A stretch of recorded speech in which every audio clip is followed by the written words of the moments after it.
Hello patrons! Today I'm going to take you behind the scenes of how we make Tips from the Triangle, our local weekly gardening show. The first step is coming up with a topic. Now 15 minutes is kind of an interesting length. It's enough time to go into depth on one subject or to skim over the top of a lot of different subjects. This week we're going into depth. We're going to talk about weeds in the garden. The next step is to do some research. I'm not an expert by any means. I'm just a girl who really likes gardening and has been doing it for a while. So I like to make sure that the information I'm putting out is correct, especially when I'm talking about which plants are edible and which aren't. It's important that I not tell people that they can eat something that'll actually poison them. That would not be good. Next, before I set up and settle in to really work on the show, I take a walk around the garden. So let's do that now.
Oh, wasn't that lovely? Alright, for those audiophiles of you out there, I thought I'd show you the rig that we've collected and come up with. JK has attached it all onto a nice little board so that we can easily transport it, and it hooks right into the computer. I've got my notes. I've got a beautiful landscape to look at. I am all set to go to record this week's Tips from the Triangle.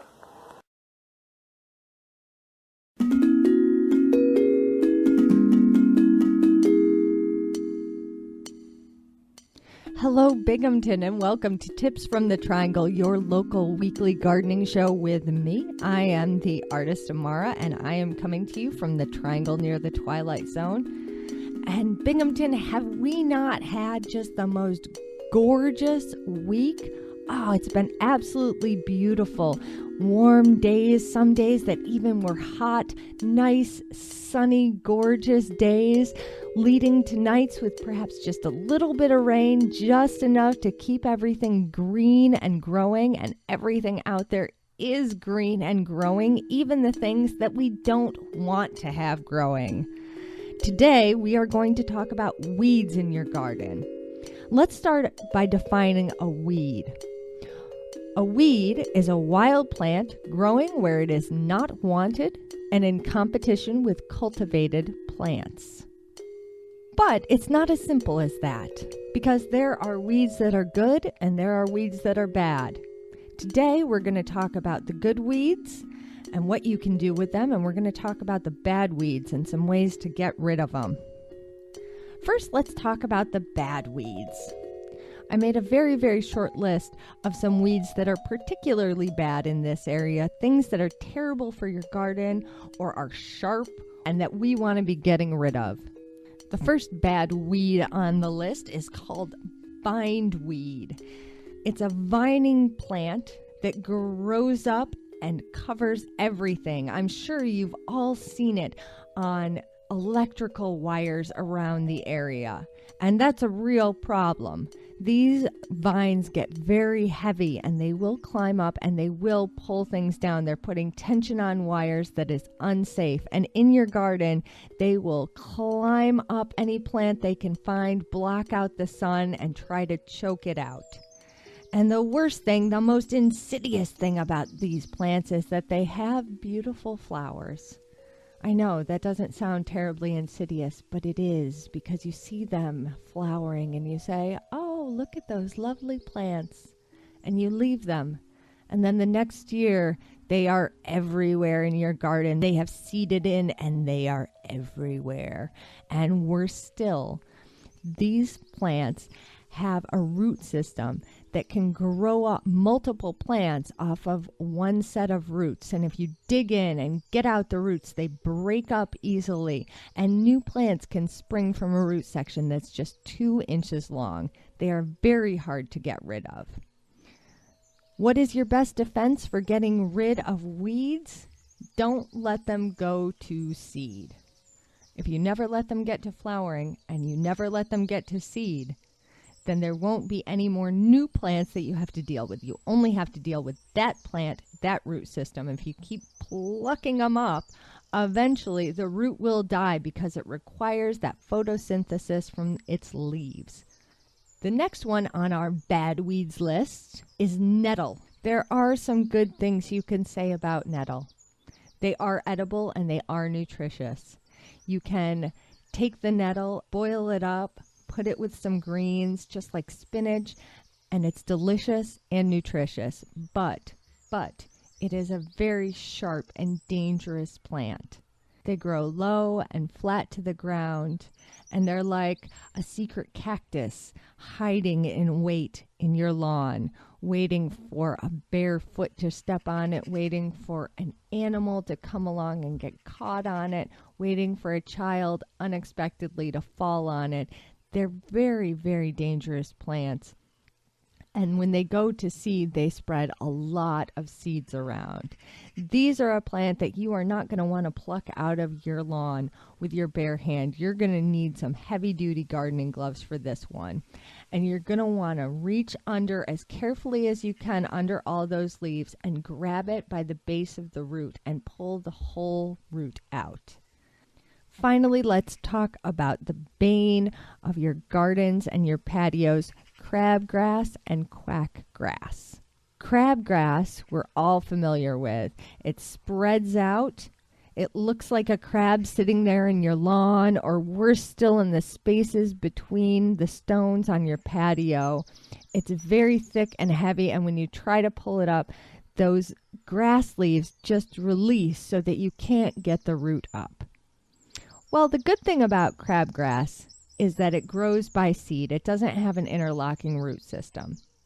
So if you can dig up that root, you have gotten rid of that piece of crabgrass. However, the seeds are very long-lived. Seeds can last for 3 to 5 years and still germinate. So they're very, very hard to get rid of entirely. The best way to get rid of them in patios and in sidewalks is to pull it up, put down a layer of newspaper or put down a layer of weed-resistant fabric and put the patio back down. If you can keep them from getting up into the light, those seeds will come to nothing. They will try to live and they will die, and then the seeds will be gone. If you're looking to get rid of crabgrass in your lawn, You need to aerate. Crabgrass grows very well in compacted soil, and we have very compacted soil in this area. So if you can, go out, get some of those boots with the spikes in it, aerate your lawn, and then immediately reseed it. The best defense against crabgrass in the lawn is a good, solid mat of lawn. Ryegrass in particular does well against crabgrass, but if what you have is a sunshady area, make sure you get a sunshady mix so that you have grass that grows everywhere that you want it to grow. Quackgrass is another matter. Quackgrass is the grass that you get little shoots of everywhere in all of your gardens, and when you pull it out, it comes with a huge root system with 3 or 4 more blades of grass on it. I'll be honest and tell you, I think that there is no getting rid of it. I think it's just one of those things that you have to keep fighting against year after year. But here's how you can fight it. When you're planting a new garden and you're breaking up the soil, break up the soil deep and take out all of the roots that you find. Take them out and burn them, throw them somewhere not in your compost pile. That way you're getting the roots out of the system. Next, make sure you use a good thick layer of newspaper and mulch. I've found that mulch doesn't really stop it.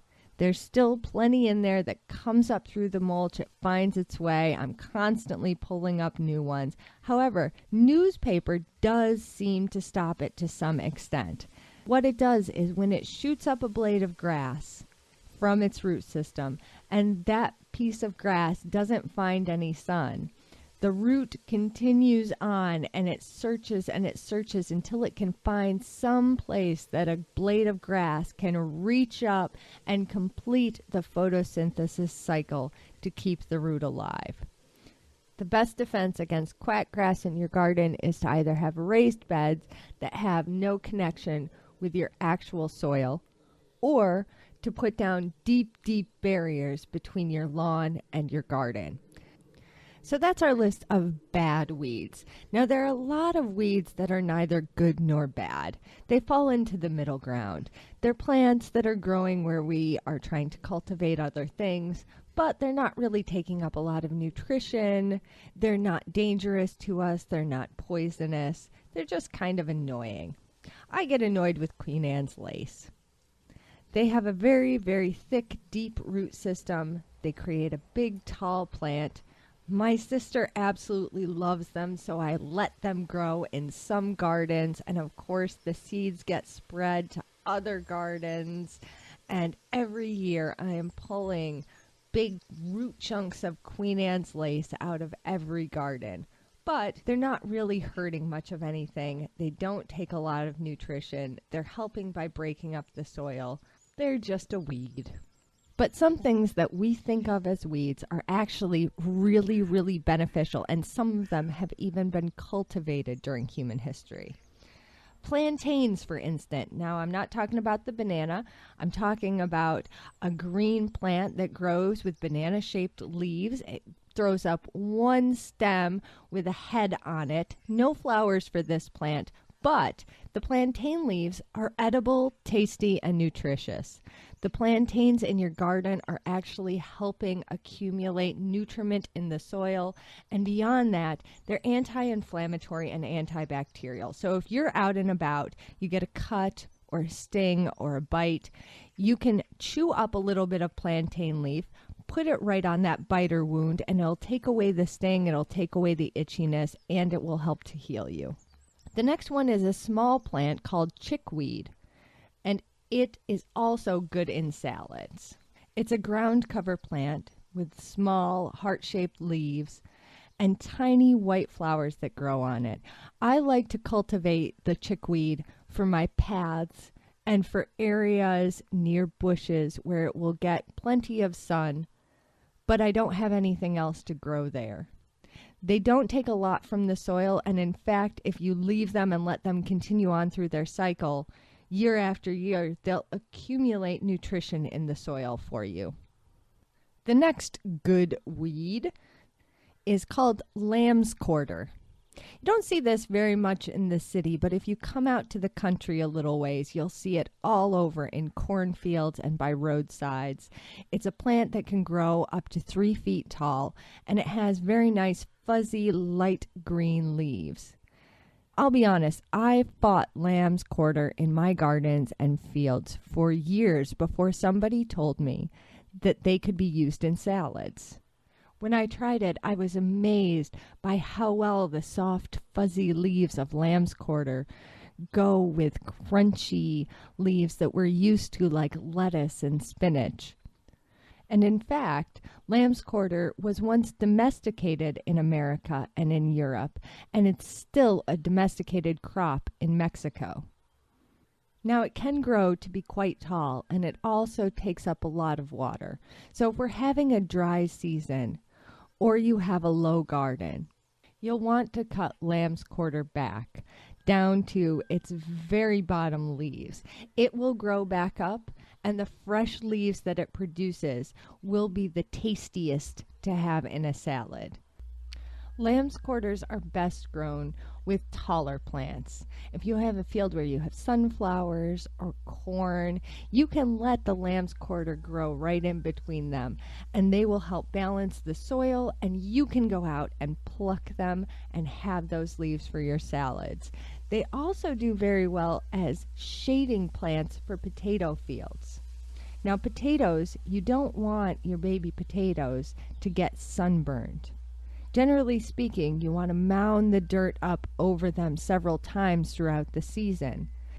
But another option is to grow a cover plant, which will shade the potatoes so that even if they do make their way up out of the dirt, they don't get sunburned. And lamb's quarter is absolutely perfect for that. Next on our list of good weeds, let's talk about clover. I remember being a child and looking in patches of clover for a special 4-leaf clover. Now that I'm a grown-up, I've found a kind of lucky clover at the garden center, which I've planted in my gardens. They've been cultivated so that they typically have 4 leaves, and each leaf has a little heart in white, and it works extremely well as ground cover under my trees. But that's not the only clover that you can get. You can get all different kinds of clover, and if you look out in your lawns, you will find that there is clover everywhere. Typically, we have 2 kinds of clover here in upstate New York. We have the small, delicate clovers, which make white clover flowers, and we have the big, huge, monstrous clovers, which make red clover flowers. Now, first of all, both kinds of flowers are edible. They are very good for you, especially red clover. You can eat them raw, you can steam them and put them with vegetables. They are very sweet and tasty. The next good thing about clover is that those flowers are also attracting pollinators. Bees take a lot of pollen from clover. If you go to the grocery store, you'll find that a lot of the honey that we have around here is clover honey. Lastly, clover is good for your soil. So anywhere you see clover, you should leave it. More than that, encourage it. You can take it out of your lawn and put it into your gardens. It replants very well. Last of all of the good weeds, I'd like to tell you about dandelions. Dandelions are the bane of gardeners. They get into your garden, they create a deep root, they create a huge plant.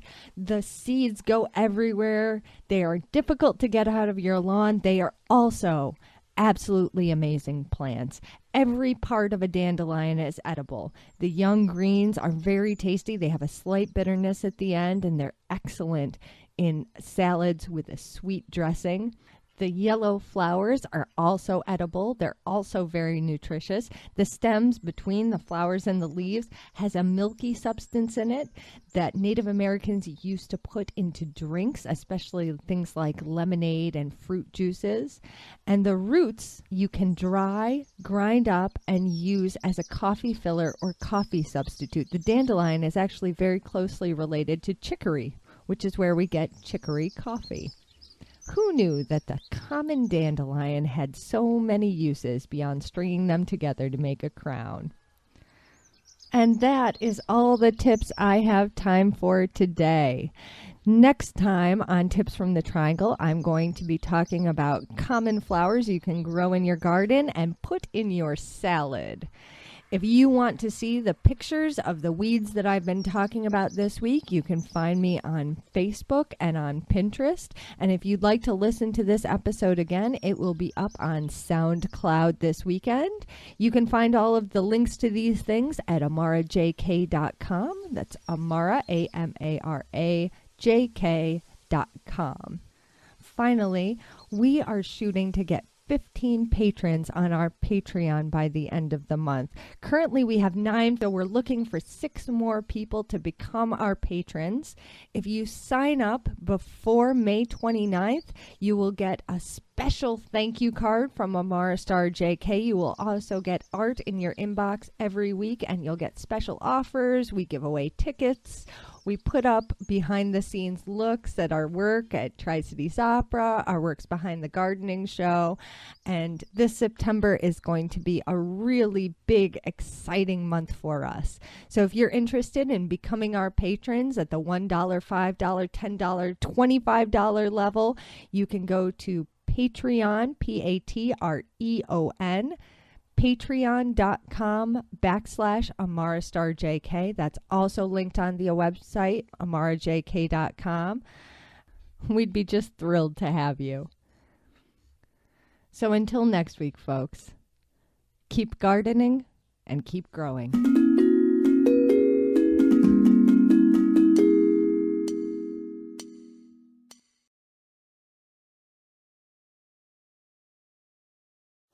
And that's this week's Tips from the Triangle. It'll air on WBDY on Friday, and I'll post it on SoundCloud sometime over the weekend or on Monday. You guys get to hear it first. And before we go, JK would like to say something.